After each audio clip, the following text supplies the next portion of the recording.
मुख्यमंत्री भजनलाल शर्मा आज महाराष्ट्र दौरे से आएंगे और दोपहर बाद सीएम भजनलाल शर्मा 3 अहम बैठकें लेंगे। पर्यटन विभाग, खेल विभाग की बैठक लेंगे। राइजिंग राजस्थान को लेकर भी सीएम बैठक करेंगे और बैठक में विभागों से जुड़े तमाम अधिकारी मौजूद रहेंगे।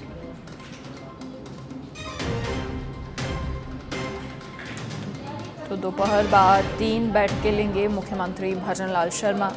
पर्यटन विभाग, खेल विभाग और क्योंकि अब rising Rajasthan investment global summit होने में बहुत ज़्यादा वक्त नहीं बचा है, तो ऐसे में राइजिंग राजस्थान को लेकर जो तैयारियां चल रही हैं उसकी समीक्षा भी करेंगे। सीएम भजनलाल शर्मा अधिकारियों से जानकारी लेंगे।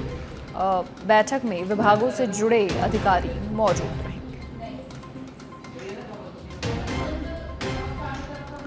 दोपहर बाद सीएम भजनलाल शर्मा की 3 अहम बैठकें हैं।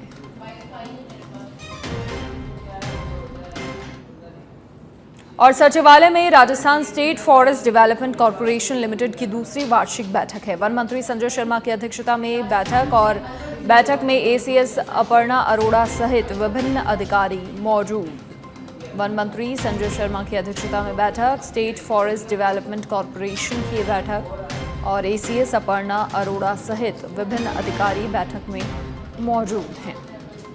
स्टेट फॉरेस्ट डेवलपमेंट कॉर्पोरेशन की बैठक है। ये दूसरी वार्षिक बैठक है। अध्यक्षता वन मंत्री संजय शर्मा की।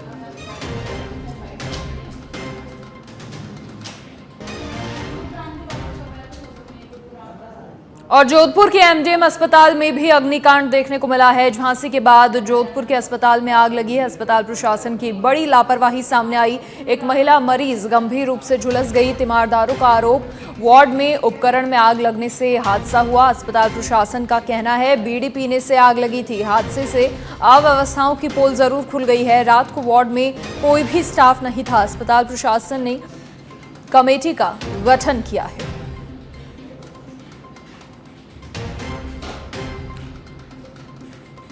तो मरीज के जो तीमारदार हैं उनका आरोप है कि वार्ड में उपकरण में आग लगी और जिससे हादसा हुआ। महिला मरीज गंभीर रूप से झुलसी और अस्पताल प्रशासन फिलहाल कह रहा है कि बीड़ी पीने से ही आग लगी थी, लेकिन बड़ी लापरवाही क्योंकि वार्ड में कोई स्टाफ उस दौरान मौजूद ही नहीं था। देखिए, देर रात करीबन 2:30-3 बजे एक्यूट केयर वार्ड सी के साइड केबिन होता है जिसमें एक ही मरीज मौजूद था और उसका अटेंडेंट आदतन स्मोकर है और वो रात को बीड़ी पीते पीते सो गया और बीड़ी उसकी नीचे गिर गई डस्टबिन में। उस डस्टबिन से लटकी हुई चद्दर ने आग पकड़ी और क्योंकि उस वार्ड में मैंने और प्रिंसिपल साहब ने भी इंस्पेक्शन किया, हमें कोई उपकरण में कोई कालापन कहीं पे नज़र नहीं आया और नीचे बीड़ी की तिलियां अभी भी मौजूद थी जिसको हमने अब करी है। और उस एरिया में क्योंकि मरीज ऑक्सीजन पे था इसलिए वो शीटें जल्दी से उन्होंने आग पकड़ते हुए उसको थोड़ा सा यहाँ एरिया झुलस गया है। मरीज की कंडीशन अभी स्टेबल है और आईसीयू में ये वारदात हुई। सर, कोई कमेटी का गठन किया गया? हाँ, एक कमेटी बनाई गई है इस तथ्यात्मक रिपोर्ट के लिए और ये दोषी को ढूंढने के लिए कि वाकई में कोई नर्सिंग स्टाफ की कमी थी या कोई वाकई में कोई एरर हुआ है डॉक्टर या स्टाफ या पैरामेडिकल के लेवल से।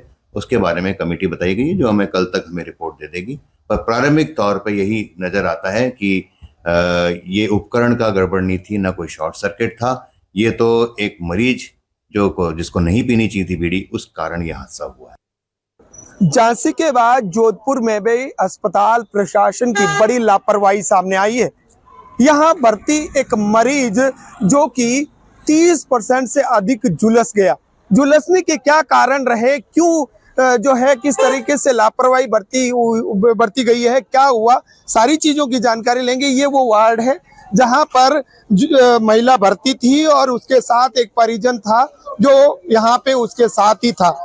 बताया ये जा रहा है, अस्पताल के अधीक्षक का ये कहना है कि मरीज जिसके परिजन साथ था वो बीड़ी पी रहा था और बीड़ी पीने की वजह से वो चद्दर में आग पकड़ी और उसी वजह से ये महिला झुलसी है। देखिए, ये तो जांच का विषय है कि महिला किस तरीके से झुलसी, क्या उस समय परिस्थितियां रही, लेकिन कहीं ना कहीं इस लापरवाही के बाद पूरे अस्पताल प्रशासन में हड़कंप मचा हुआ है। ये वो वार्ड है, इस वार्ड के अंदर वो महिला थी, इस वार्ड के अंदर वो महिला एडमिट थी। ब्लॉक बने हुए हैं, उस ब्लॉक के अंदर सिंगल एक मरीज थी, उसके साथ उसका परिजन था और वो जो है देर रात्रि 2 बजे की घटना बताई जा रही है। उस वक्त ना तो कोई यहाँ पे जो है चिकित्सक उपस्थित था, ना कोई और मरीज के साथ कोई भी यहाँ ऐसे व्यक्ति, जिम्मेदार व्यक्ति नहीं था जो इस घटना के बाद कोई बता सके कि एग्जैक्ट हुआ क्या। क्योंकि जिस समय जो मरीज झुलसी थी उस समय आग लगने के बाद जो है कर्मचारी पहुंचे और आनन फानन में आग बुझाई गई। तब तक मरीज का चेहरा पूरी तरीके से झुलस चुका था। तकरीबन 30% झुलसी हुई बताई जा रही है। अब बताया ये भी जा रहा है कि कमेटी का गठन कर दिया गया है, जांच की जा रही है। जांच में अगर कोई कर्मचारी दोषी पाया गया तो कार्रवाई करने की भी बात सामने आ रही है। लेकिन देखना होगा क्योंकि झांसी के बाद ये जोधपुर का मामला हुआ और इससे पहले 2 दिन पहले यहाँ पूरे अस्पताल का जायजा जो है लिया गया। अस्पताल प्रशासन के साथ जो मानवाधिकार के आयोग के अध्यक्ष आए थे उन्होंने जायजा लिया, एक एक चीज का जो है नोटिस किया गया था। लेकिन उसके बाद ये लापरवाही कहीं ना कहीं भारी अस्पताल प्रशासन को पड़ सकती है। देखना होगा इसके बाद प्रशासन क्या कुछ एक्शन लेता है। लेकिन कहीं ना कहीं महिला जिस तरीके से झुलसी है, अस्पताल प्रशासन के साथ साथ पूरे जो है परिजनों में हड़कंप मचा हुआ है। सच बेदड़ के लिए जोधपुर से जितेंद्र डूडी की खास रिपोर्ट। सवाई माधोपुर में चाकू कांड देखने को मिला, जहां युवक के सर में चाकू मारा गया। जिला अस्पताल में युवक का लगातार इलाज जारी है। डेयरी बूथ संचालक के बेटे को स्कूल छात्र ने चाकू मारा। उधार पैसे मांगने की बात को लेकर चाकूबाजी हुई। छात्र ने पीड़ित के सर पर वार किए और फिलहाल घायल युवक का जिला अस्पताल में इलाज जारी है। सवाई माधोपुर में ये चाकू कांड देखने को मिला, जहां डेयरी बूथ संचालक के बेटे को स्कूल छात्र ने चाकू मारा।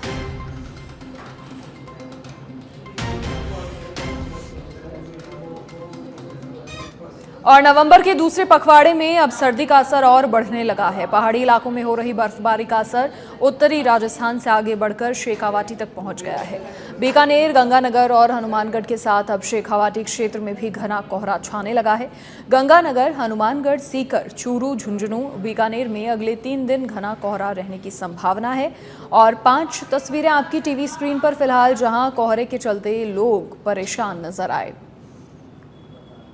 पहली तस्वीर आप ढीक से देख रहे हैं, फिर नीमका थाना, माउंट आबू, बयाना और झुंझुनू की तस्वीर आपकी टीवी स्क्रीन पर, जहां अलाव का सहारा लेकर सर्दी से बचते हुए लोग नजर आए। और राजस्थान में सर्दी का असर लगातार बढ़ने लगा है। प्रदेश के अधिकांश शहरों में तापमान में गिरावट जारी है। एक दिन में चूरू का पारा 8 और सीकर का पारा 5 डिग्री गिरा है। माउंट आबू में तापमान में गिरावट दर्ज की गई है। माउंट आबू में आज न्यूनतम तापमान 3 डिग्री पर रहा।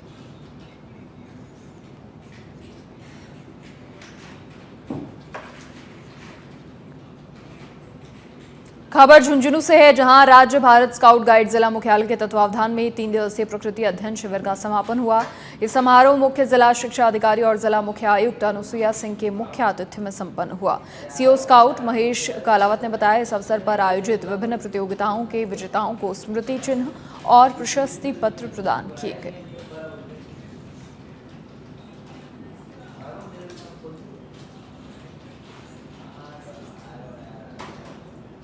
जोधपुर में 1962 के भारत चीन युद्ध में सर्वोच्च बलिदान देने वाले परमवीर चक्र विजेता मेजर शैतान सिंह का आज बलिदान दिवस मनाया गया। जोधपुर के पावटा स्थित प्रतिमा पर पुष्पांजलि अर्पित कर बलिदान दिवस मनाया। इस दौरान नागरिक प्रशासन सेवा की सेवानिवृत्त और सेवानिवृत्त अधिकारियों, सामाजिक संगठन, विद्यार्थियों ने परमवीर मेजर शैतान सिंह की प्रतिमा पर पुष्पांजलि, पुष्प चक्र अर्पित कर उनके शौर्य को सलाम किया। मेजर शैतान सिंह ने 13 कुमाऊं रेजिमेंट की टुकड़ी की कमान संभाली थी। उन्होंने रेजागला में 1300 चीनी सैनिक को इस युद्ध में परास्त किया था। मेजर शैतान सिंह के इस शौर्य कार्य को देखते हुए 18 नवंबर 1962 को मरणोपरांत परमवीर चक्र से उन्हें सम्मानित किया गया। आज यहाँ कलेक्ट्रेट के पास स्थित पावटा सर्कल पर परमवीर चक्र विजेता शहीद मेजर शैतान सिंह जी की उनको जो है आज यहाँ पे श्रद्धांजलि अर्पित की गई। और वही कार्यक्रम ये था।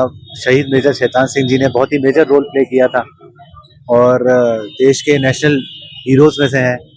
एंड हम सभी की तरफ से उनकी शहादत को सलाम। और देश के लिए मर मिटने का, कुछ कर गुजरने का जो जज्बा है वो इसी तरह से सबका। झुंझुनू के सुल्ताना कस्बे के एक व्यापारी को पहले धमकी दी गई और फिर व्यापारी की दुकान में रात को आग लगा दी गई।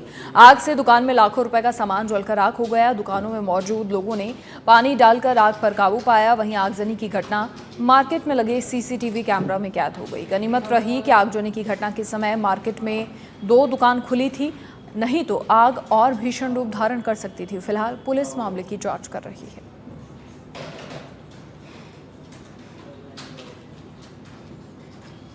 झुंझुनू के सूरजगढ़ कस्बे में थार गाड़ी में सवार होकर आए युवकों ने दुकानों पर कब्जा करने की नीयत से मारपीट और तोड़फोड़ की। मारपीट की घटना सीसीटीवी कैमरा में कैद हो गई। सीसीटीवी में 2 युवक नकाब पहने दिखाई दे रहे हैं। फिलहाल पुलिस मामले की जांच कर रही है।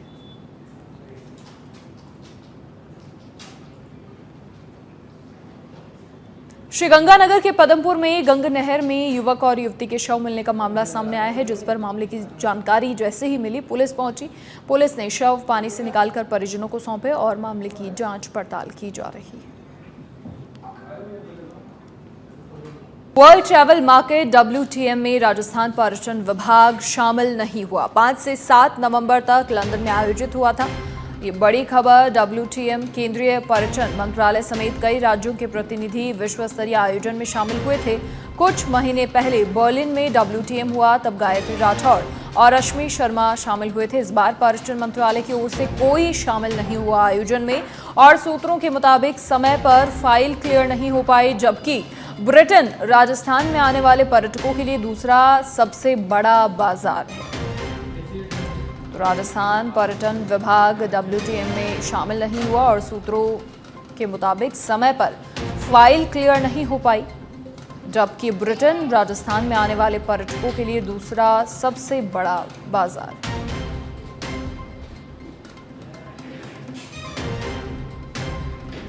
वर्ल्ड ट्रैवल मार्केट यानी WTM 5 से 7 नवंबर तक लंदन में आयोजित हुआ था।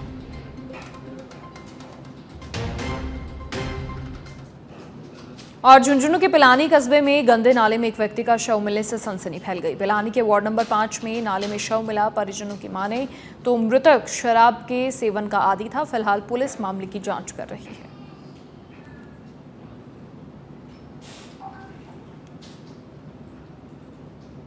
खबर पाली के सुमेरपुर से है, जहां पर कोठार से फालना जाते समय बीच रास्ते में 3 अज्ञात लोगों ने एक युवक पर चाकू से हमला कर दिया। मौके से फरार हो गए। घटना की जैसे ही सूचना मिली, जवाई बांध चौकी इंचार्ज मौके पर पहुंचे, घायल को अस्पताल पहुंचाया। घायल का इलाज निजी अस्पताल में जारी है। पुलिस मामले की जांच कर रही है।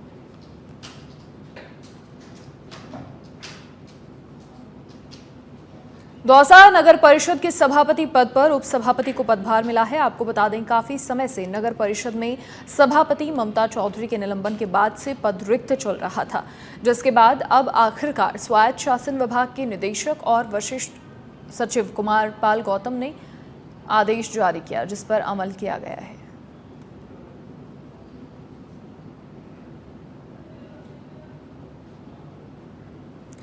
तो स्वायत्त शासन विभाग के निदेशक की ओर से आदेश जारी किए गए। सभापति पद पर उपसभापति को पदभार मिला।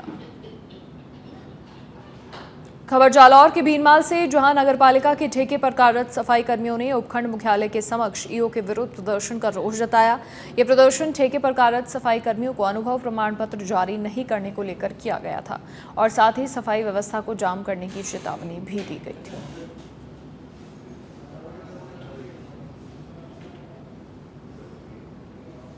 अब हमें अनुभव प्रमाण पत्र देने से मना कर रहे हैं। अगर जो अनुभव नहीं दिया हमें, हम 8-10 साल से काम कर रहे हैं घर घर कसा संगठन का, और अनुभव नहीं दिया तो हम काम रोक देंगे।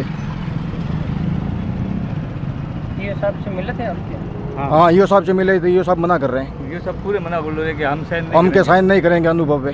कितने साल से काम कर रहे हैं? हम 8-10 साल से काम कर रहे हैं, सफाई का कार्य कर रहे हैं और अनुभव देने से मना कर रहे हैं। 8-10 साल से काम, हम शहर से पूरे शहर से साइन ला के बता देंगे जहाँ शहर में जहाँ कचरा के साथ काम कर रहे हैं। और जयपुर की स्थापना दिवस के अवसर पर गुलाबी नगरी को आज दुल्हन की तरह सजाया गया है। अंधेरा ढलते ही पिंक सिटी रोशनी से नहाता नजर आएगा। वहीं जयपुर के हृदय स्थल अल्बर्ट हॉल पर रंगारंग कार्यक्रम का भी आयोजित कई सारे कार्यक्रम हैं और कार्यक्रम में प्रदेश के नामी ग्रामीण लोगों के साथ आम जनता शामिल होगी। दिवस के अवसर पर गुलाबी नगरी को दुल्हन की तरह सजाया गया है। मुख्य चौराहों पर इस तरह के जो कार्यक्रम है वो लगातार आयोजित किए जा रहे हैं। आप देख सकते हो जयपुर के स्थापना दिवस के अवसर पर शहनाई वादक यहाँ पर पेश की जा रही है। कहते हैं कि जब कभी भी कोई शुभ कार्य हो, मांगलिक कार्य हो, तब ये शहनाई वादक का कार्यक्रम जरूर आयोजित किया जाता है। ऐसे में ये जो कला है अपने आप में एक अनूठी कला है और किस तरह से ये लोग इस कला को बचाए हुए, इनसे हम बात करते हैं कि किस तरह की ये कला है और अपने आप को अनूठी जो कला है, संस्कृति है, इसको संजोए हुए है। कितने सालों से काम कर रहे हैं? सर मेरा नाम शंभू राणा है और मैं ये काम 15 साल से कर रहा हूँ रेगुलर, और मुझे बहुत ही बढ़िया लगता है। मैं अपने राजस्थान की कला बिखेरता हूँ तो मुझे बहुत ही अच्छा लगता है और बहुत ही अच्छा अनुभव होता है। धन्यवाद। आज खास ये आज हमारा 18 नवंबर 2024 है, स्थापना दिवस है जयपुर का। इसके उपलक्ष्य में हम यहाँ पर नगारा और शहनाई का कार्यक्रम प्रस्तुत कर रहे हैं। कैसा लग रहा है? बहुत अच्छा लग रहा है और बहुत ही आनंद आ रहा है। बिल्कुल। तो आपने सुना, जब कभी भी कोई मांगलिक या शुभ कार्य होता है तब शहनाई वादक पेश किया जाता है। तो राजस्थान की संस्कृति बचाने में ये कलाकार अपनी महत्वपूर्ण भूमिका निभा रहे हैं। वहीं जयपुर की स्थापना कला को स्थापना दिवस को लेकर अपने आप में एक अनूठी कला प्रस्तुत कर रहे हैं। मेरे सहयोगी कैमरामैन कुणाल के साथ मैं प्रमोद कुमार, सच में धड़क, जयपुर। और जयपुर को आज 297 साल पूरे हो चुके हैं। दुनिया भर में अपनी संस्कृति के लिए अलग पहचान रखने वाले जयपुर को गुलाबी नगरी, कला नगरी और सांस्कृतिक नगरी भी कहा जाता है। खूबसूरत जयपुर शहर को तीनों ओर से अरावली पर्वतमाला ने घेरा है, जो इसे और भी आकर्षक बनाता है। अपनी सुंदरता से पूरे विश्व में लोहा मनवा चुका गुलाबी शहर देसी विदेशी सैलानियों को खूब भाता है। इतना ही नहीं, जयपुर अपने आप में गौरवशाली इतिहास समेटे हुए है। देखिए रिपोर्ट। जयपुर स्थापना दिवस पिंक सिटी और गुलाबी नगरी के नाम से जाना जाता है। जयपुर की स्थापना 18 नवंबर 1727 को हुई थी। जयपुर शहर की नींव कछवाहा शासक सवाई जयसिंह ने रखी थी। 1727 में जयपुर नगर का निर्माण शुरू हो गया था। इनमें प्रमुख खंडों को बनाने में करीब 4 साल का समय लगा। तब राजस्थान की राजधानी आमेर हुआ करती थी। जयपुर शहर 4 दीवारी से घिरा हुआ है। 1876 में प्रिंस ऑफ वेल्स के स्वागत में पूरे शहर को गुलाबी रंग से रंगवाया था। विरासत, संस्कृति, सभ्यता और बसावट के लिए विश्व भर में जयपुर की अलग पहचान। आज अपनी सुंदरता से पूरे विश्व में लोहा बनवा चुका है जयपुर।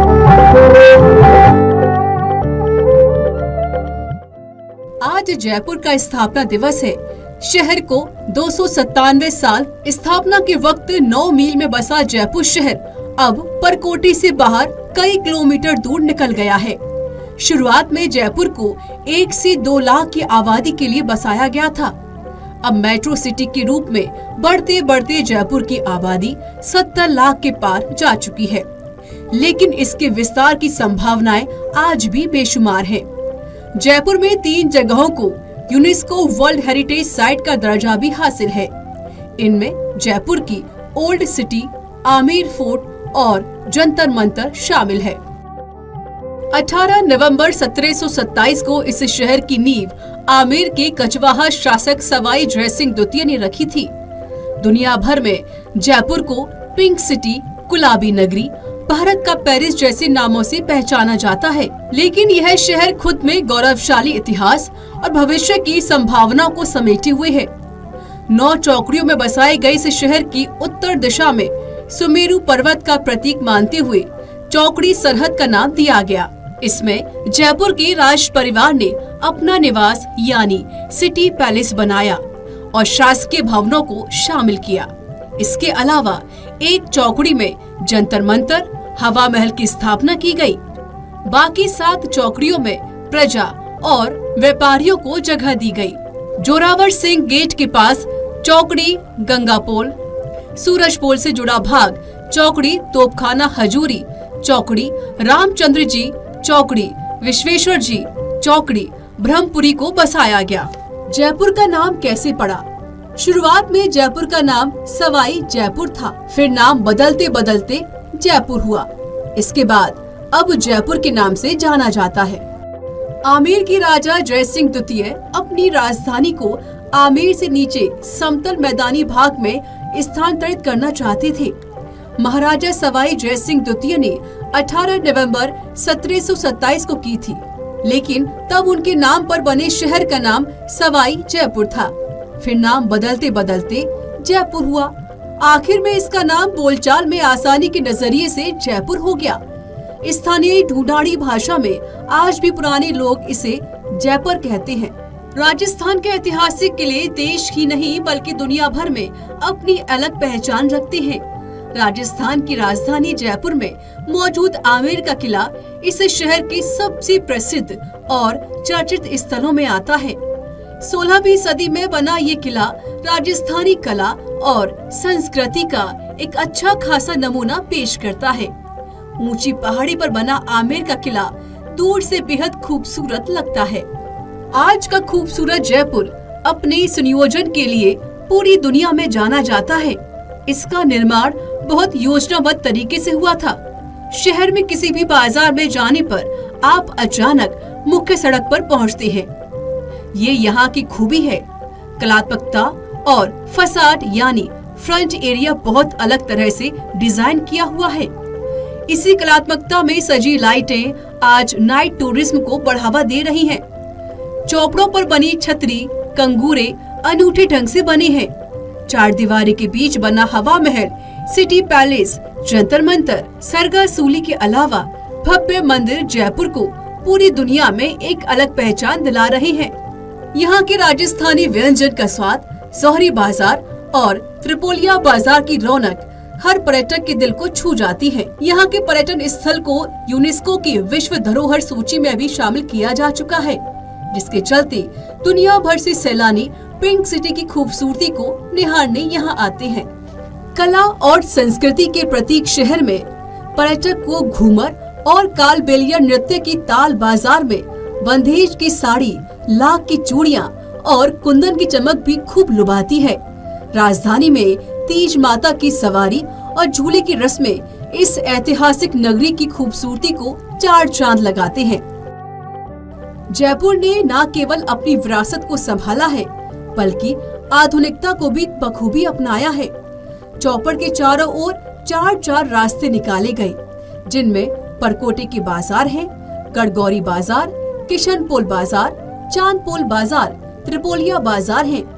इनमें आज भी काफी भीड़ देखी जाती है और लोग जमकर खरीदारी करते हैं।